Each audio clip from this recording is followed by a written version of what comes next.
ኢትዮጵያዊ ወንድሜ እህቴ፣ ሁሉም ኢትዮጵያዊ የምትኖር ወደድክም ጠላህም ችግር ላይ ነህ።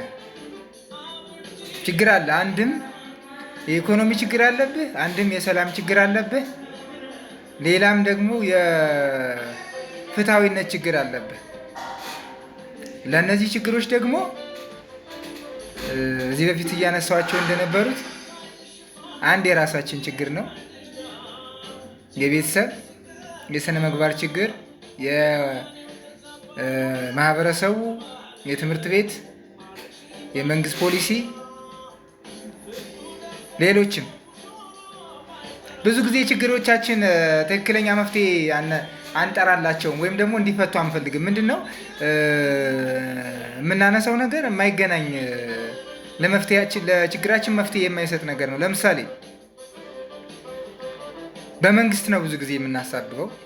መንግስት እንደ መንግስት በመሰረቱ በፖሊሲ ደረጃ በመንግስት ፖሊሲዎች ምክንያት የሚመጡ ችግሮች አሉ። ለምሳሌ እንደ ፍሪ ዶላር አይነት ማለት ነው።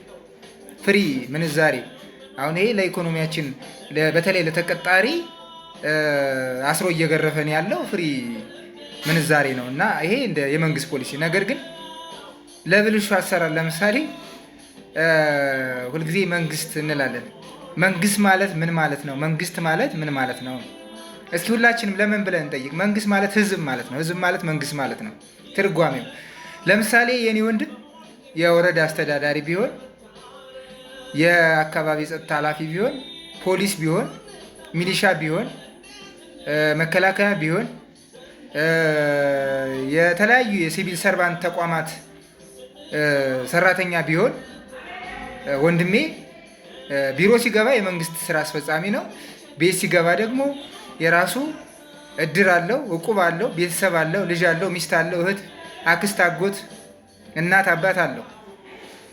ስለዚህ ለምሳሌ አንድ አካባቢውን በችግር በጣም የሚያሰቃይ አስተዳዳሪ ቢኖር እናቱ፣ አባቱ ወይ ደግሞ ትልቅ ሰው ሆኖ ከሆነ ሚስቱ፣ ልጆቹ ይህን ስራውን ያውቃሉ።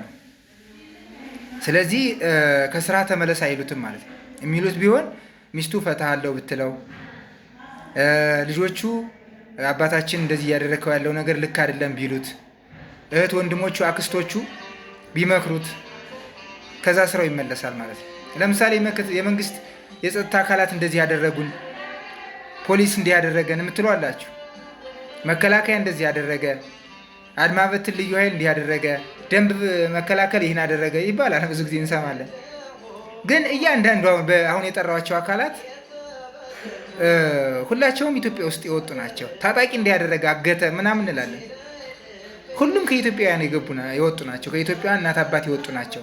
ሁሉም ቤተሰብ አላቸው፣ እህት ወንድም አላቸው። የተማረ የሚባል እንዲያውም አንዳንድ የተማረ ቤተሰብ የሌለው ሰው የለም በዚህ ሰዓት። ቢያንስ እስከ 10 ታላቅ ወንድም ይኖረዋል፣ እናት አባት ይኖረዋል። ስለዚህ ያ ልጅ የሚያደርገውን ያ ሰው የሚያደርገውን ጎረቤቶቹ፣ አብረውት የሚኖሩ የቅርብ ስጋዎቹ ያውቃሉ ማለት ነው። ተው ማለት አለባቸው። ቢያንስ እሱ እንኳን ከሞራሉ ከአስተሳሰቡ ቢወጣ ተው ማለት መቻል አለባቸው። ካለዛም ደግሞ ከመጀመሪያም ከእድገቱም ጥሩ አላሳደጉትም ማለት ነው። አንዴ ነው። የመንግስት ፖሊሲዎችንም ቢሆን ፖሊሲ የሚያወጡ የፖሊሲ ሜከሮች ትንሽ ሊሆኑ ይችላሉ። ፖሊሲ የሚያዘጋጁት የመንግስት አካላት፣ የሚፈጽመው ግን ህዝብ ነው፣ ሰፊ ህዝብ ማለት ነው። አስፈጻሚ አካላት የሚባሉት ራሱ በቁጥር ትንሽ ናቸው፣ ግን ህዝቡ ነው ተቀብሎ የሚፈጽመው። በዚህ ምክንያት ሁላችንም እያየን እያመን ሀገራችን እየታመሰች ነው። የተማሩ የሚባሉት ለምሳሌ ትልልቅ ፕሮፌሰር፣ ዶክተር ተብለው የኢኮኖሚ ባለሙያ ተብለው የሚሰጡት ትንታኔ ኢትዮጵያ ውስጥ ችግር እንደሌለ፣ እንዳደግን፣ እንደተመነደግን፣ ሁሉም ሰው በጣም እንደተለወጠ ነው የሚወራው። ነገር ግን አሁን ባለው ሁኔታ አብዛኛው ሰው መብላት የተቸገረበት ዘመን ነው። በተለይ ተቀጣሪ የቀን ገቢ የሌለው ሰው። ምክንያቱም ባቀደው በሚያገኘው ደሞዝ አቅዶ ገበያውን መቆጣጠር የማይችልበት ሁኔታ ነው ያለው። ስለዚህ ሁሉም ሰው ችግር ላይ ነው። ይሄ ደግሞ እንደ ህዝብ ነው። ህዝብ ሁሉን ነገር አሜን ብሎ የሚቀበል ከሆነ የትንሽ ሰዎች በትንሽ ሰዎች ጫና ዝም ብሎ በጅራፍ የሚነዳ ይሆናል ማለት ነው። እና ግን እንዲያም ሆኖ ማምለጥ አልቻልንም። አሁን ነጋዴ በግብር ያዝናል፣ ሀብታም፣ ገበሬ፣ ተቀጣሪውም፣ ባለሙያው፣ ሁሉም አከራይም ሁሉም ስሜት አለው በኑሮው ጫና ላይ ማለት ነው። ነገር ግን ሁሉም በየቤቱ ሆኖ ነው ይሄን የሚለው። ሁሉም በየቤቱ ሆኖ ነው ያዘነ እየቆዘመ እንደዚህ ነው የሚለው። ማን እንዲጠይቅልህ ፈልገህ ነው? ማን እንዲጠይቅልህ ፈልገህ ነው? ማን አንተን ነፃ እንዲያወጣ ፈልገህ ነው? ሁሉም ሰው በጀርባ ራሱን ሊያወጣ ነው የሚሞክረው። ማለት ምን ማለት ነው? ለምሳሌ ኑሮ ከባድ ነው፣ በእርግጥ ይታወቃል። አሁን ብልሹ አሰራሮችን ካመጣቸው ነገሮች አንዱ የመደበኛ ገቢው ሰው ማስተዳደር ሲያቅተው ተጨማሪ ገቢዎችን በህገወጥ መንገድ ለማግኘት ይሞክራል። ነገር ግን እንደዛ አይደለም። በህጋዊ መንገድ ጠይቆ ዲሞክራሲያዊ በሆነ መንገድ ጠይቆ አንድ ሆኖ ለሀገራችን መፍትሄ የሚሆን ነገር ማምጣት ነው እንጂ እያንዳንዳችን በጓሮ ህገወጥ ስራዎችን በመስራት ኑሯችን ለመደጎም የምናደርገው ሂደት ትውልድ እያጠፋን ነው እንጂ ያለ ነው ተለውጠንም አንለወጥም። ምን ያክል እርምጃ መሄድ አንችልም ማለት ነው።